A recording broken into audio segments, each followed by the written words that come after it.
Oh, wow! Oh, look at him jump!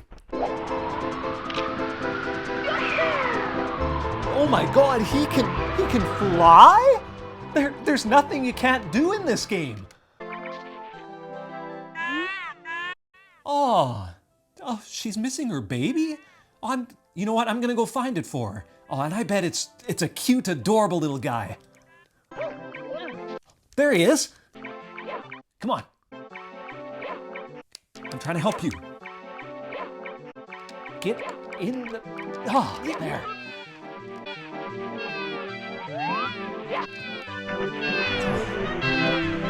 Oh. God. Oh, damn it. What the hell is going on? Screw this. I'm just gonna take a shortcut. I'll slide down here, jump to the bridge. No. Oh no, damn, I'm not gonna make it. Oh, save me, wind.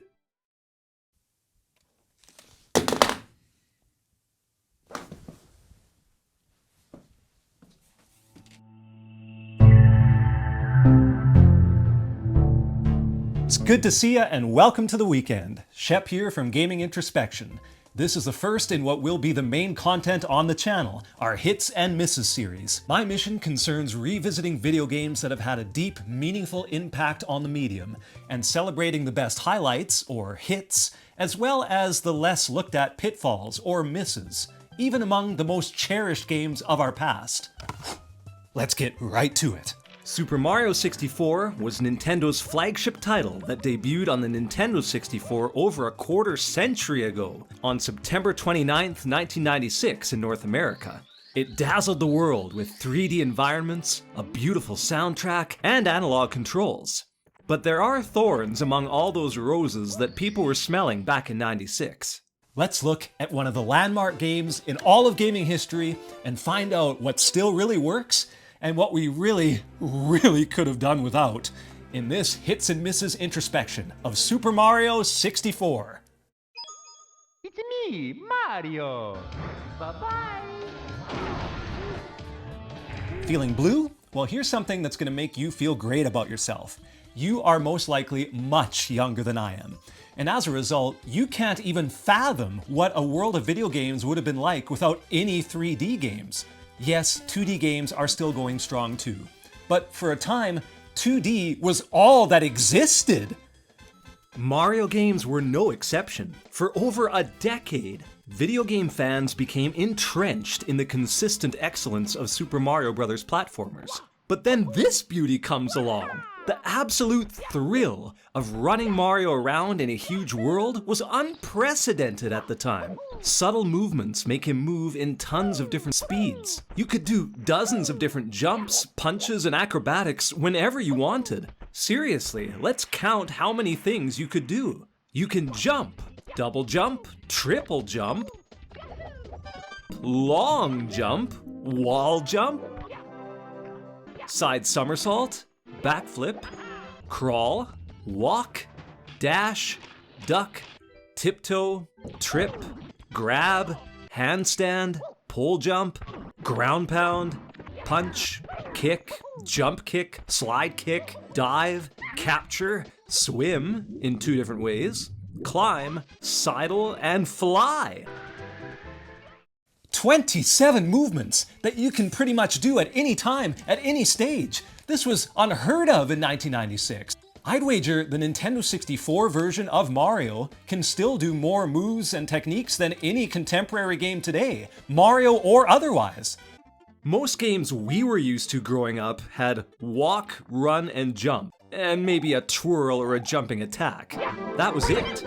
To have this much precise control was a game changer. The N64 was advertised with a heavy emphasis on the freedom 3D games would supply. And this liberation was not just applied to the new 3D environments, but also the complete control you were given to the main character. It's aged well, too. The control is still just as precise today, and there are few games that match this ease of movement. Some younger gamers today are all like, "Oh, it's too sensitive." No, it's not. In my view, they just can't handle all the subtle degrees of movement that were possible with small changes in pressure.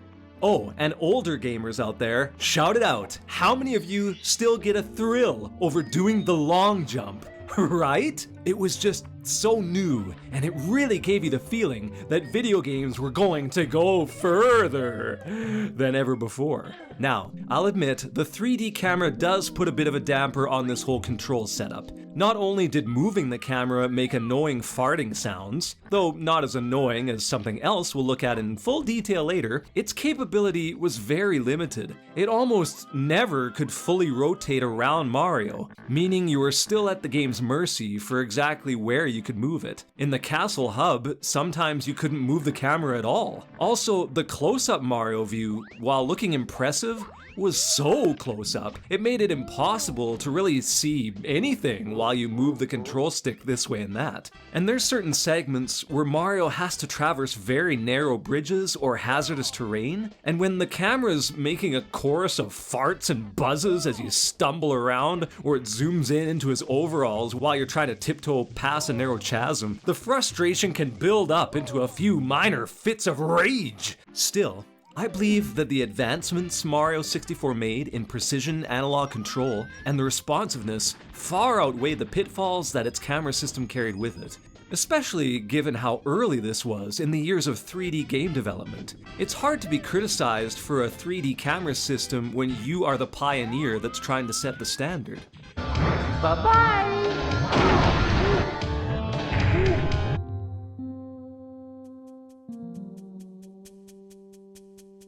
Super Mario 64's soundtrack is criminally underrated. Hazy Maze Cave is one of my favorite stages in the game, and a large part of why is just how echoey and isolating its theme music is.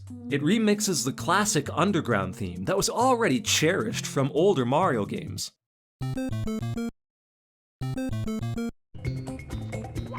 And expands it, just like this stage expands the whole idea of going underground. It's also one of the first games to adapt the instruments and tone depending on where you are. Check out the adjustment when you go from the Hazy Maze Cave down into the underwater cavern.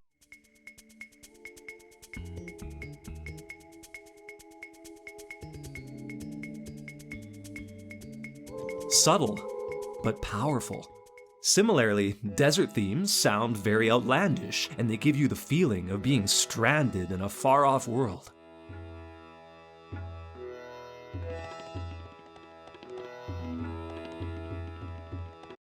Icy themes have that winter, festive beat, and instruments like bells that really suit the subject matter.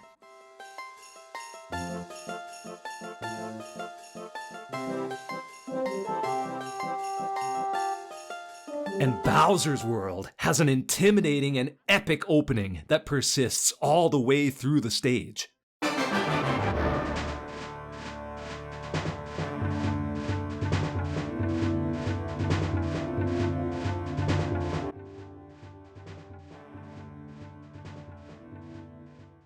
But the best piece of music, bar none, is the melody that serenades its way through any water level in Mario 64.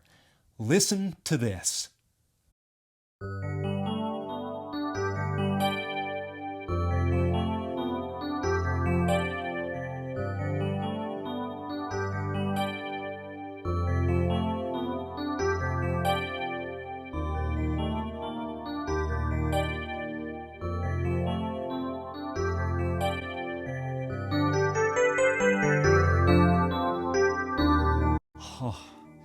If there was a piece of music that could treat anxiety or cure depression, I think it would be this.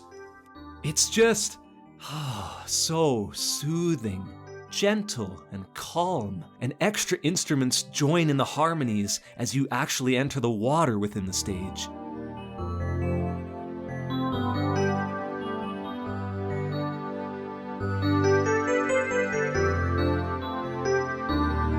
And it's not done there, because it gets even better when you move into a completely dry area. The bass and the drums kick in, and it transforms into a lively, energetic tune that makes you eager to explore now that you're finally out of the water.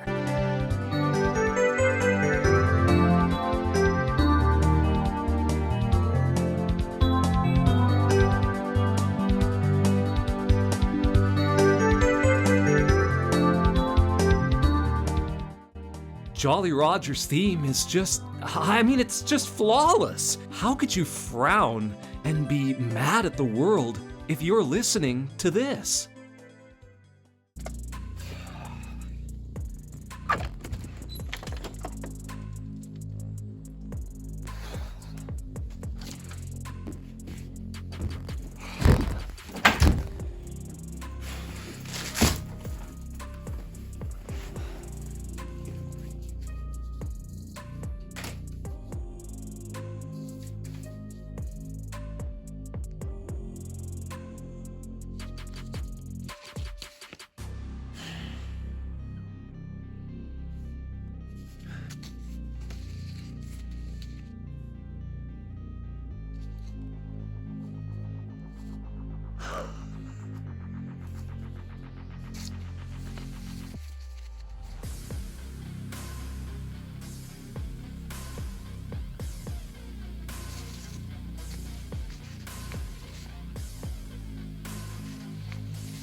This one probably surprises you, and I'll admit, at first glance, it really doesn't make a lot of sense. I mean, it's Mario against the bad guys, just like any other Mario game, or any action platformer for that matter. And to this point, he's mostly been solo anyway in his older adventures. Even the ones with Luigi, it's not like they were ever on screen together. Besides, it's colorful and vibrant and cartoonish. But hear me out. Many of the worlds have a ton of open space, and at the time, there was so much room to roam compared to games of the past, with much less enemies per square foot compared to any Mario game before, you honestly felt like you were getting lost in these 3D environments. Another big factor is that Mario is a one-man crew.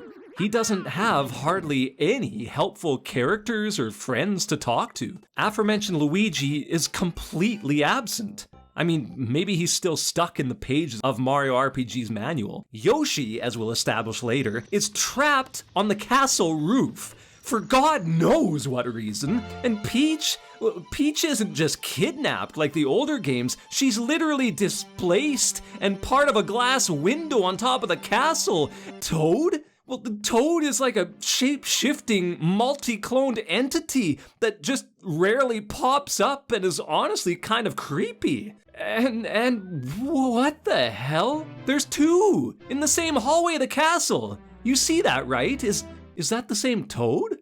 Or are all of these just different retainers that happen to be close by?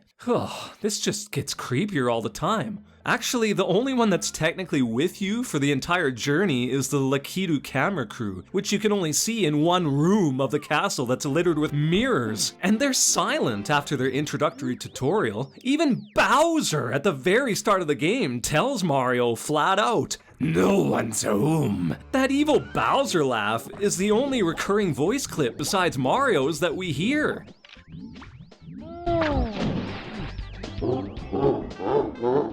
And that's why Mario's always so chipper and exuberant. He needs to hear something positive. Here we go! Yahoo! Ha-ha! Yippee! Ha-ha! Yahoo! Here we go! That's why it's all waha and woo hee hoo yahoo! Because my God, this castle and the open space and emptiness, it's just so barren of people and life. Another element that contributes to the illusion of space are the skyboxes. These skyboxes really did a great job giving players the impression that the world expanded to forever. Especially in levels with the wing cap, the urge to want to just exceed the boundaries of the stage and fly off to obscure hidden lands beyond becomes intoxicating. Look at the skybox for Wet Dry World in particular. This one always hypnotized me. It looks so eerie and realistic, like a deserted wasteland of a town, miles underwater, with the all-powerful sun overhead, not caring about what happened there aeons ago. As a kid, I always wanted to leap past the boundaries and into this distant city. I half expected some random people to just jump out of the windows and crawl out of the doors, because really, the main part of this stage is just a cluttered mess of platforms and enemies. It almost feels like it's a test stage for a college student that was hired to design a Mario game. Like, look at the platform design. There's so many levitating spaces to jump on. A cylinder that's just magically floating around. It just screams unfinished. So of course, I wanted to see what this forgotten underwater city had to offer. A fun fact, the reason this particular skybox looks so realistic is that it is indeed a digitized image of a real place, Shibam in Arabia. And there's even websites that share the lonely and negative emotions this stage seems to generate. Has this stage, or any others, ever affected you in this way? I'd really enjoy hearing your thoughts. Also in Wet Dry World, there is a town that's tough to get to. You need to jump into the picture at the highest level to raise the water, jump into this grating, and then you almost drown yourself trying to reach the town swimming through this long tunnel, but it's there, and it looks like it was once a well-functioning community. Despite its intricate design, there's no life forms whatsoever. Only robotic enemies and hostile, flame-spewing black spheres, which suspiciously don't work, even if you've drained the water level. Who lived here? Why is it annexed so far away from the rest of the world, which is much more random and sporadic? If anything, this seems like it should be the main hub of the stage, but it's not. It's one of the most curious anomalies in the most perplexing world of Mario 64. This stage has always disillusioned me, as it doesn't ever feel finished. And Mario himself must be thinking, what in God's name has happened here? That was bad, I apologize. Big Boo's Haunt, now that's another suitable example. Even the main stage itself is quite haunting and scary, really using the source material with tons of traps, pitfalls, and no real help from anyone. There's no charming monkeys or penguins to talk to here. You're just Mario, trying to survive man-eating books with teeth and 1,000-pound pianos that come to life which can't be killed.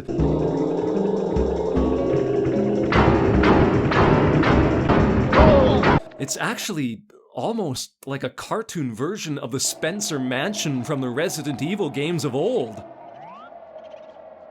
Like, imagine if you inserted a moody, creepy Resident Evil theme while you tiptoe through a half-submerged, haunted hallway. In fact, let's do it, and you'll see exactly what I mean.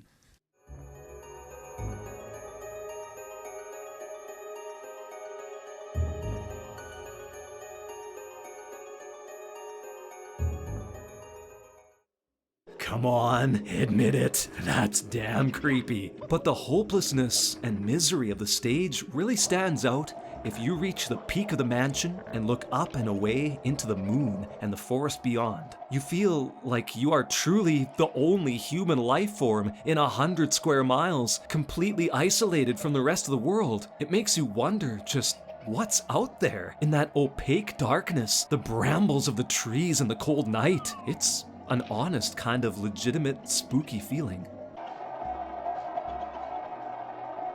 Can you imagine being lost in this exact place in real life? Or what's maybe even worse, on the other side of that fence with the tree line and moon for atmosphere? Oh.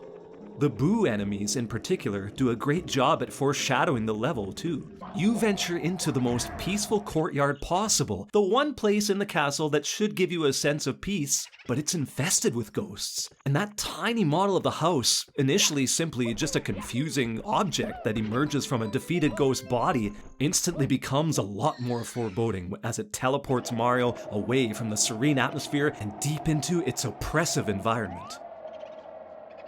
So, you're thinking, yep, that is the game I remember. It is just great. In fact, it's better than great. It is flawless. It is perfection.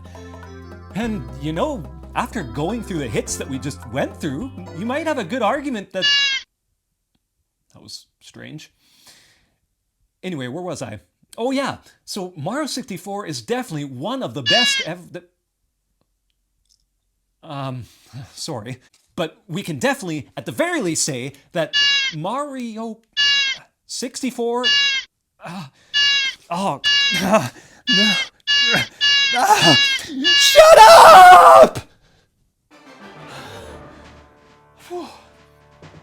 I'm sorry, I just can't sing the praises that loudly, because now we have to take an honest step back and really assess where this game actually did fall short.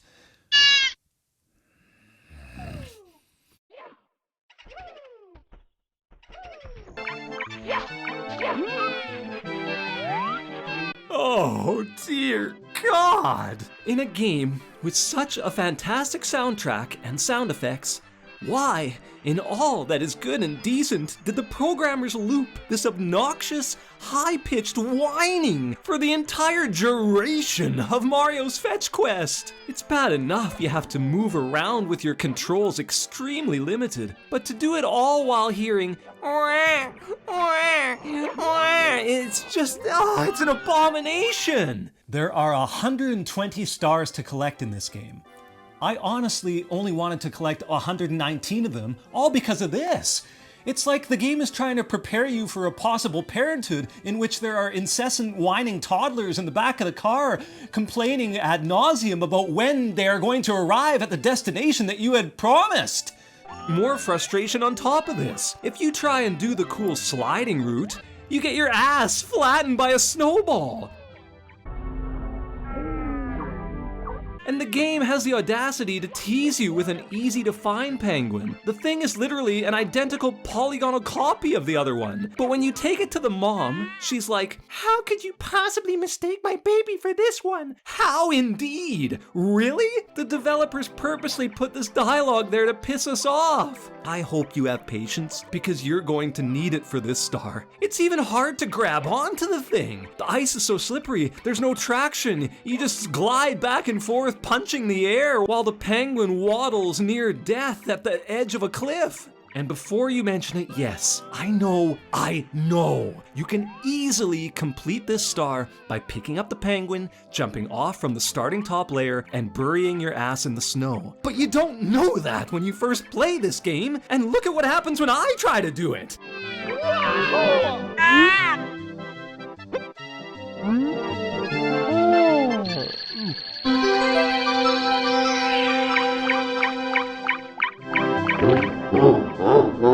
I just die! Mario is so exhausted by the whining, he'd rather just say, "Screw it, I'm dead." You think you have to take the long way around, and everything about that ordeal screams inconvenience. The aforementioned traction that makes you slide every which way, the imminent death by snowball, this potentially easier route of a bridge being blocked by creepy jumping snowmen, all accompanied by the whining of a tiny bird who just gives animals in this game a bad name.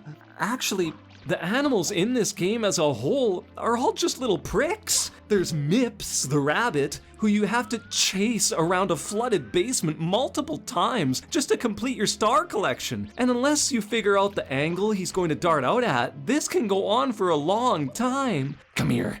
Come here, you little bastard. Almost. Come on. Gotcha. No, damn it. And then there's monkeys, who steal your hat and run off and jump around you like a sarcastic version of Monkey in the Middle. Is Nintendo secretly anti-animal?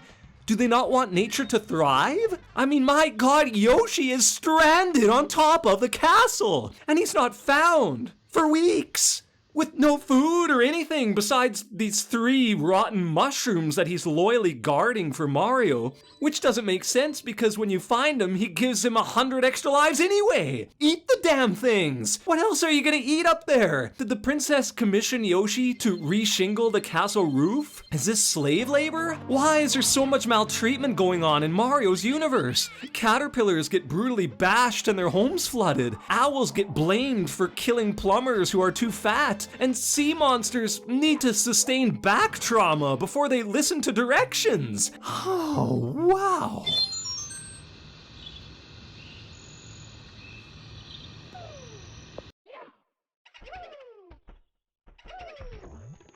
Let's analyze a really poor design flaw. Imagine this. You're badly hurt. 3rd-degree burns all over your body. You can barely move. You got broken bones. You're bloody. You're semi-conscious as you stagger into the water. You go under.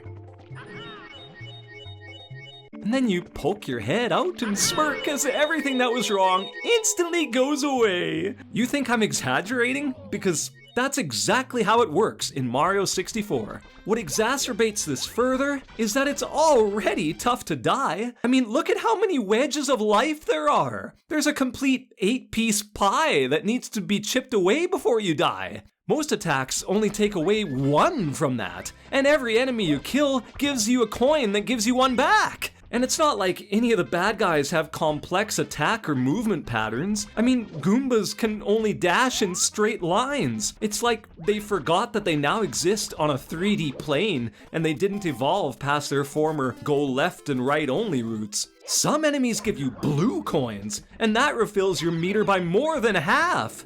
Even as a kid, I didn't die a lot because of damage in this game. Honestly, the crappy camera killed me more than anything. And this air mechanic is one of the few things that I never saw repeated in future 3D games. Banjo-Kazooie is one that's often regarded as a spiritual successor, but there's an air meter, as there should be when you go underwater. Ocarina of Time? Well, you get a tunic that makes it so you don't have to breathe underwater. But you sure as hell don't get extra hearts just by surfacing. It's just ridiculous. And you'd be surprised by how many stages you can use this mechanic in. Jolly Roger Bay is almost all water, so you can't die provided you're smart enough to swim up to the surface if you're hurt. Hazy Maze Cave? Water. Big Boo's Haunt? Water there too. Tiny Huge Island? Water. Wet Dry World? You damn well better believe there's water there. You want to be super safe? Jump into the picture at the top and make sure there's lots of water.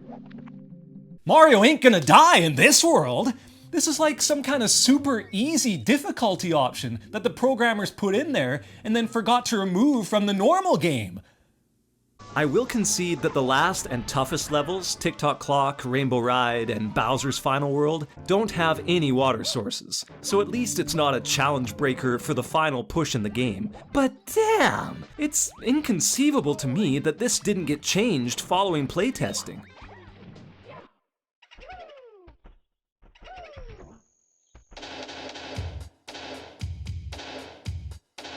Okay, there are some serious issues here.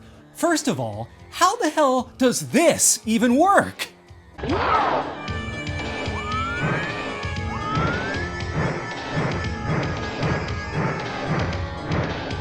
Bye-bye.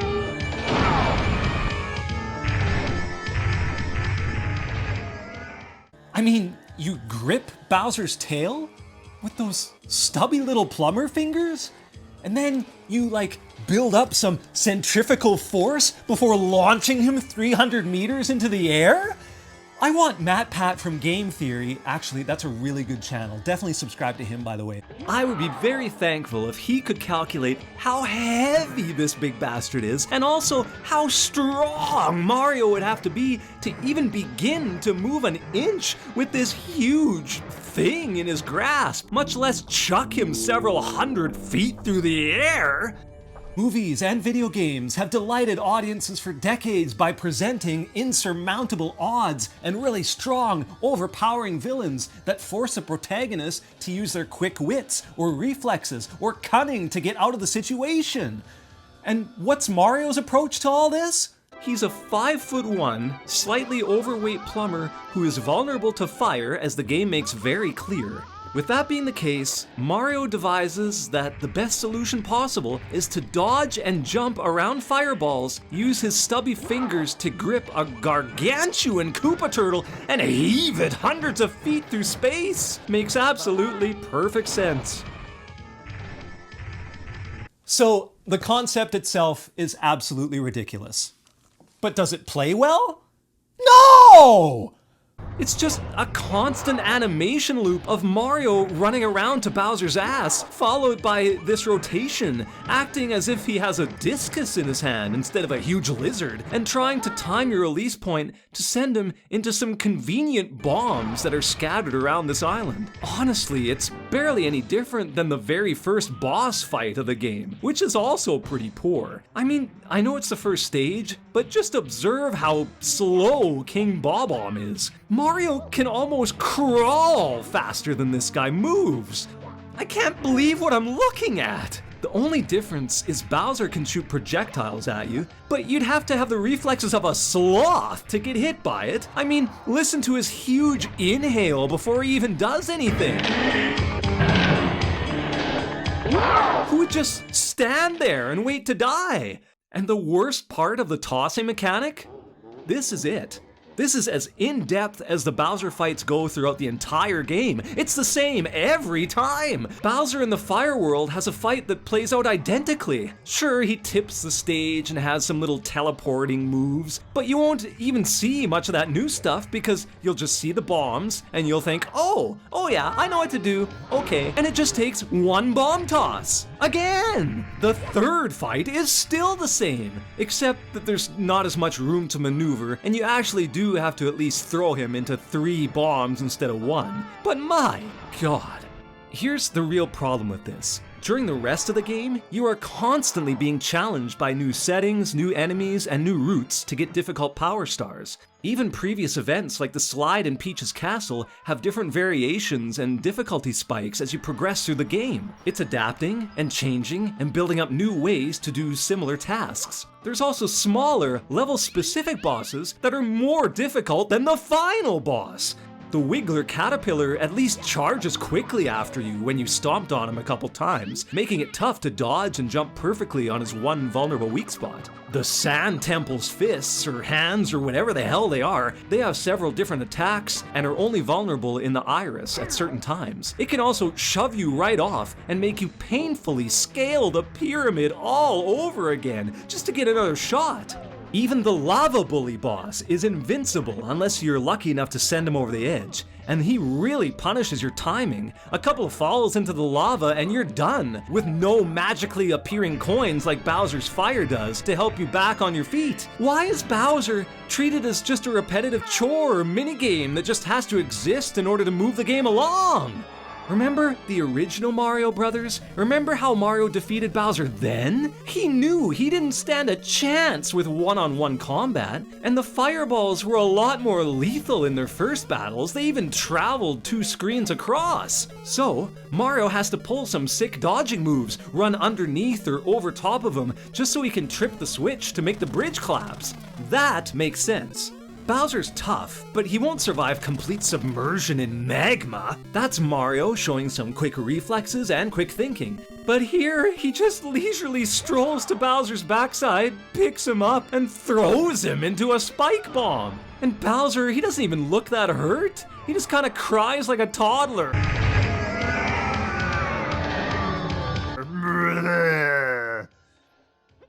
I'm just mortified by Bowser's treatment in this game. Justice for Bowser!